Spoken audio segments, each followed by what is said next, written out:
কিছুদিন আগে আমি আমার চ্যানেল অ্যাডভেঞ্চার একাডেমি হায়ার সেকেন্ডারিতে ক্লাস 12-এর অর্থাৎ উচ্চ মাধ্যমিকের শেষ 3 মাসের একটা স্টাডি প্ল্যান দিয়েছিলাম। সেই স্টাডি প্ল্যানটা থেকে প্রচুর ছেলেমেয়ে আমাদের চ্যানেলে নতুন যুক্ত হয়েছে, ব্যাচে নতুন যুক্ত হয়েছে, যারা আগে আমাদের চ্যানেল বা ব্যাচ কোনোটাতেই ছিল না। সমস্যাটা হয়েছে আমরা আমাদের ব্যাচের মধ্যে অলরেডি সব কিছু প্রায় শেষ করে ফেলেছি। আমাদের ছেলেমেয়েরা যারা একদম প্রপারলি উচ্চ মাধ্যমিক কেমিস্ট্রি পড়ছে আমাদের থেকে, তারা মোটামুটি সব কিছু শেষ করে ফেলেছে, যদি প্রপারলি পড়ে থাকে যা করিয়েছি, এবং তারা কোয়েশ্চেন প্র্যাকটিস করার মতো অবস্থাতে চলে এসেছে। কিন্তু যারা নতুন যুক্ত হয়েছে তারা সেই রকম প্রিপারেশনের ধারে কাছেও নেই। এবং সেই জন্য আমি যেটা প্ল্যান করেছিলাম, যে স্টাডি প্ল্যানটা দিয়েছিলাম, যে আমরা জুন মাস থেকেই মে মাসের 31 তারিখ থেকেই ওয়ান শটের ঢালাও প্রিপারেশন শুরু করব, কোয়েশ্চেন প্র্যাকটিসের ঢালাও প্রিপারেশন শুরু করব, সেই জায়গাটায় ওরা একটুখানি সমস্যায় পড়ে যাচ্ছে। আমাকে প্রচুর মেসেজ করেছিস তোরা, আমি তোদের মেসেজ বুঝেছি।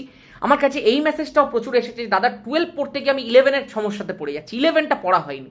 এই জায়গাটা যাতে না হয়, আমরা আমাদের ব্যাচের ছেলেমেয়েদেরকে প্রথমেই বারবার করে সাবধান করেছিলাম এবং তার সলিউশনও করে দিয়েছিলাম। তোরা সবাই নতুন জয়েন হয়েছিস, অনেক ছেলেমেয়ে নতুন এসেছে। আমি সেই কারণে আমার স্টাডি প্ল্যানটাকে একটু চেঞ্জ করব এমনভাবে যাতে যে ছেলেমেয়েরা এতদিন ধরে পড়েছে তাদেরও কোনো সমস্যা না হয়, আর তোরা যারা নতুন যুক্ত হয়েছিস তোদেরও যাতে কোনো সমস্যা না হয়। একদম সেই রকমভাবেই আমি সেট করব। এবং নতুন একটা প্ল্যান আমি করছি, যেই প্ল্যানটাতে তুই যে অবস্থাতেই থাকিস না কেন, তোকে সেই জায়গা থেকে বিরাট নাম্বার পাওয়ানোর দায়িত্ব আমার। তুই যদি অলরেডি আমার কাছে এতদিন ধরে পড়ে থাকিস, তুই যদি কেমিস্ট্রিতে অলরেডি এলিট ক্লাসের মধ্যে চলে গিয়ে থাকিস, তাহলে তুই সে অলরেডি 33, 34, 35 পাওয়ার মতো অবস্থাতে আছিস। আর যদি নাও থাকিস, তাতেও কীভাবে করতে হবে, কীভাবে 11 মেকআপ করে 12 করতে হবে, সব কালকে আমি বলবো। এরপরে আর সময় নষ্ট করলে কিন্তু পারবি না।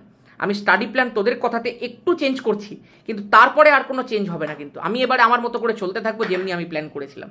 শেষবারের জন্য একটা নতুন সুযোগ তোদের প্রত্যেকের কাছে ইউটিলাইজ করে নিস, আর খুব ভালো করে পড়তে থাকিস। উচ্চ মাধ্যমিক কেমিস্ট্রির দায়িত্ব আমার। বল জয় ধামাকা, আর নিশ্চিন্তে থাক, কালকের জন্য অপেক্ষা কর।